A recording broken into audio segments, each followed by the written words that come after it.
I thank you all for viewing my videos.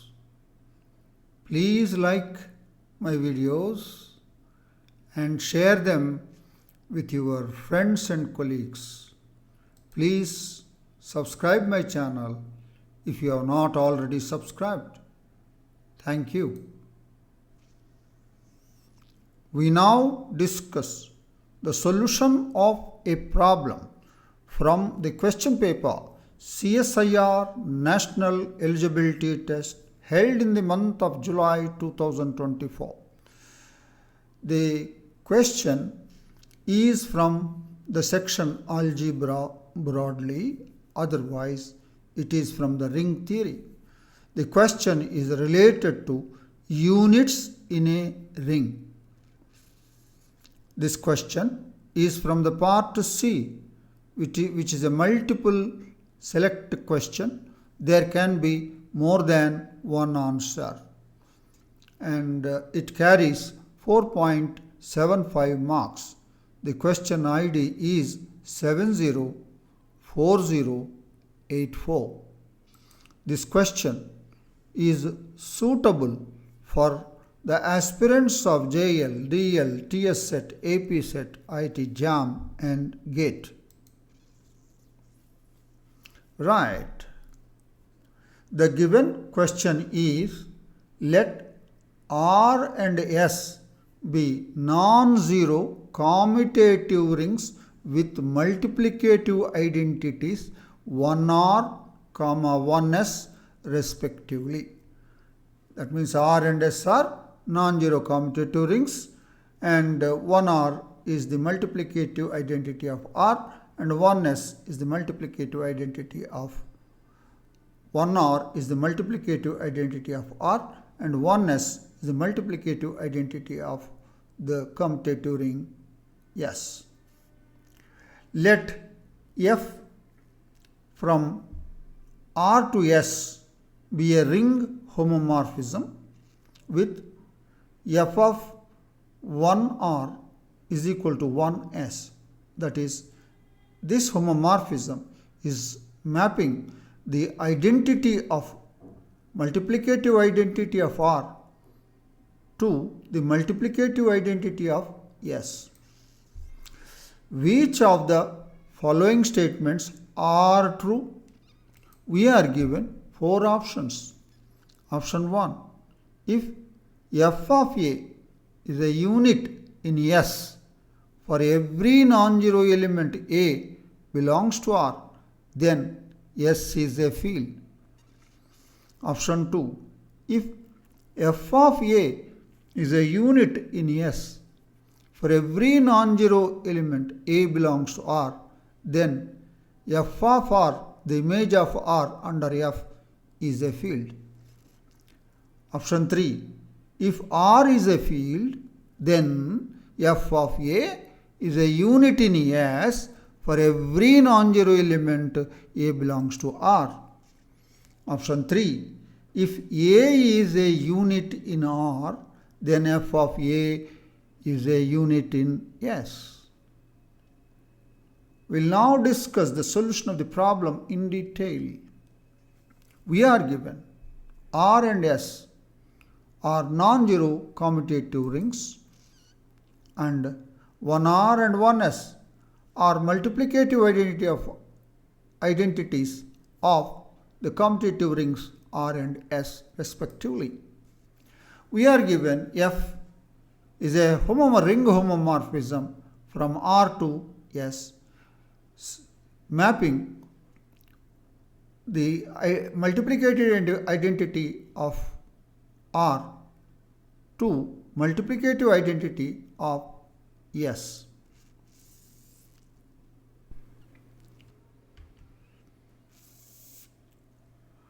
Right. We will now discuss the options one after the other. We take up option 1. If f of a is a unit in S for every non-zero element A belongs to R, then S is a field. Right. For this, we give a counter example. Let R be the field of rational numbers and S be the polynomial ring over Q. Q bracket X under addition and multiplication of the polynomials. Right. Note that Q plus dot, that is R, is a field and S is a commutative ring with unity, which is not a field. Yeah, agreed.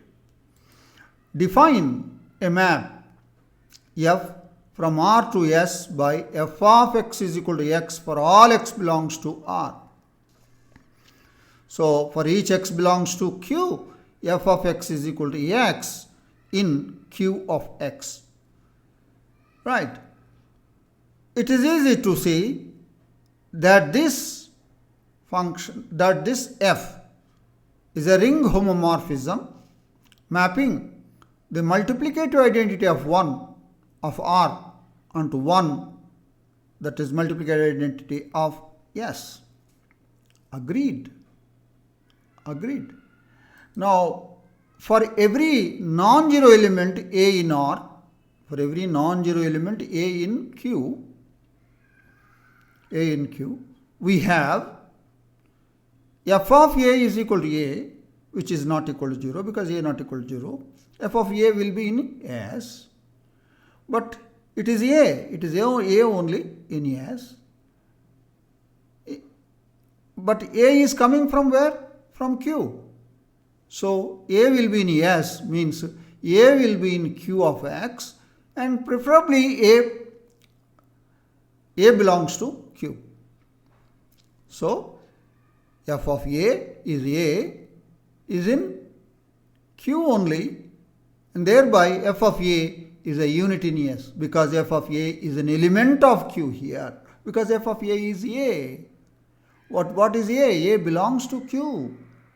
So, f of A is A will be in Q of X. In Q of X, it will be in Q. Because it is a field, Q is a field, it is a unit in S. So, but S is a polynomial ring Q bracket X is not a field, it is just a commutative ring with unity. So, in our option 1, the conclusion is S is a field, but S is not a field. Therefore, our option 1 is not true. Agreed. We move on to the next option. Option 2. If f of A is a unit in S, for every non-zero element A in R, then f of R, that is the image of R under F, is a field. Is it so? Not necessarily. For that, let R be the commutative ring of integers z plus dot. Let S be the field of rational numbers. Agreed. Agreed. Now, note that R z plus dot is a commutative ring with unity, and S, that is equal to Q plus dot, is a field. Agreed. Define a map F from R to S by f of x is equal to x for all x belongs to Z. Right. Now, it is easy to see that this is a ring homomorphism mapping the multiplicative identity of R, that is 1 of Z, onto the 1 of Q. Agreed? Agreed. Now, for every non-zero element A in R, A is an integer. We have f of A is equal to A, which is an integer, in S, that is in Q. Because Z is a part of Q, so that is the same A will be in S. And f of A is a unit in Q. Yes, because f of a is a non-zero element. Non-zero element of Q. Q is a field. Every non-zero element is a unit. Therefore, f of a is a unit in Q. Agreed. But what is f of r? The image of r under f is f of z. How f is going? F is mapping every element of z to itself. Same x. F of x is equal to x for all x belongs to z. That is, f of z is z only, which is a part of subset, proper subset of q plus dot. And f of r is z is not a field.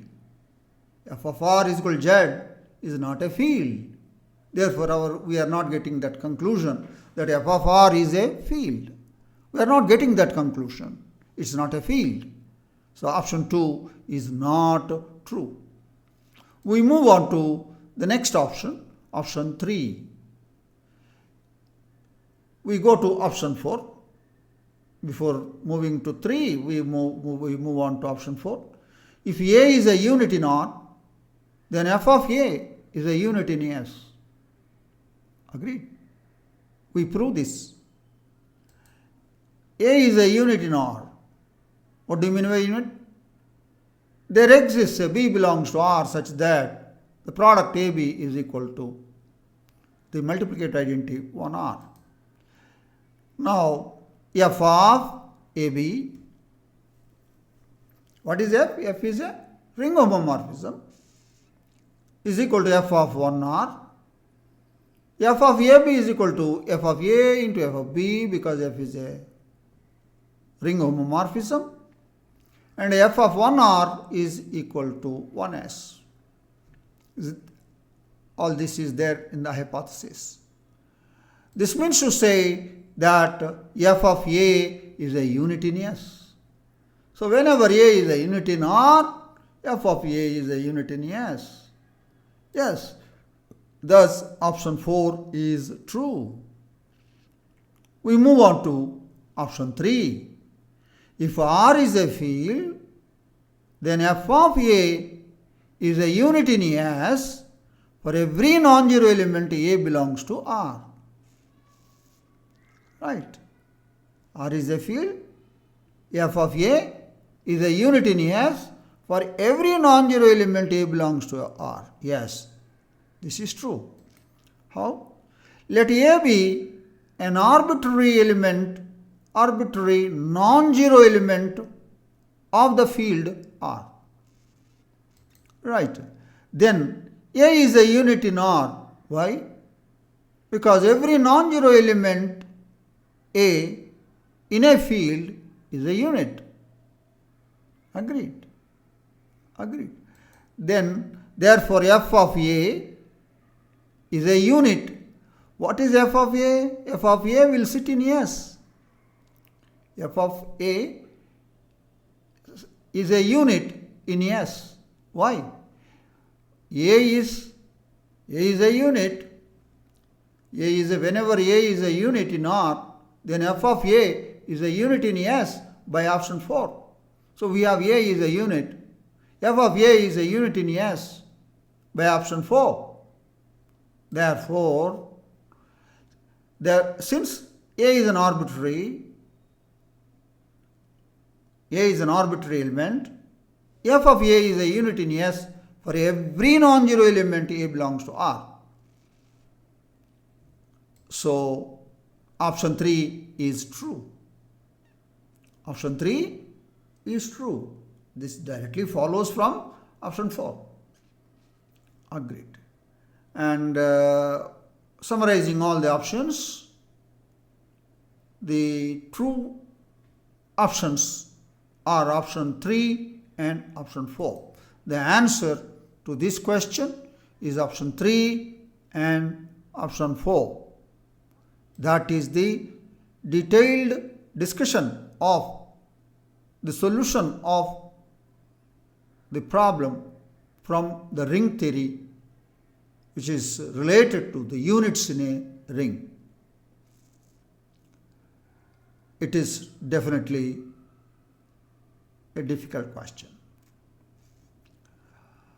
I am sure that you have understood the solution of this problem. I thank you all for watching my videos. Please like and share my videos with your colleagues and friends. Please subscribe my channel if you have not already subscribed.